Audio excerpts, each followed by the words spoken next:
todo dia pra andar de bicicleta? Peraí. E pode ir embora?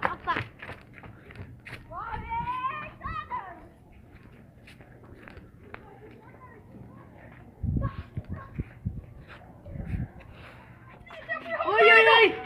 Um cara de touca e camisa do Flamengo e outro tava de boné do Flamengo e camisa verde. Eu fui roubado, me ajuda. Qual que eram as armas? Era uma metralhadora? Uma metralhadora, uma Eu vou. pistola. Onde que foi? Foi na boca de fumo, Avenida 6, quadra 7? Foi. Foi, então vou olhar aqui nas câmeras de segurança. Meu Deus, ele é quase pior do que o Lázaro. Meu Ele é Deus. o Mauro Fino. Vamos atrás dele.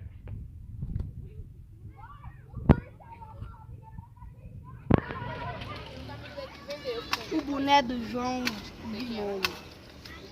Uma dica. Nossa, esqueci meu boné. Ai, meu boné, tu esqueceu. Tá bom, bora procurar. Esse ladrão! Esse ladrão!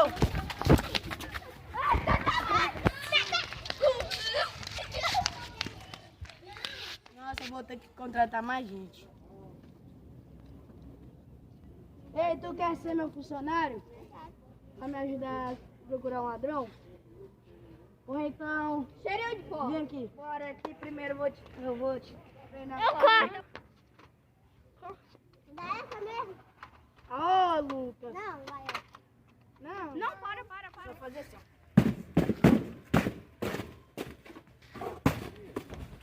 Agora vai.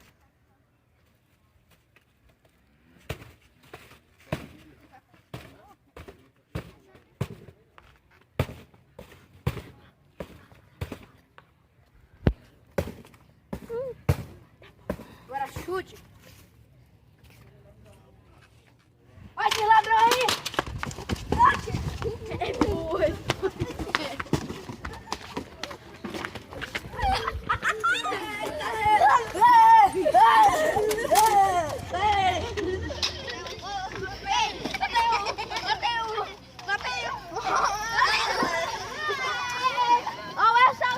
Seu ladrão! Capturei você! Nojento! Ai! Nojento! Ele é o Gabriel da melancia! Eu capturei o ladrão e só daqui. Pois tá. Ele capturou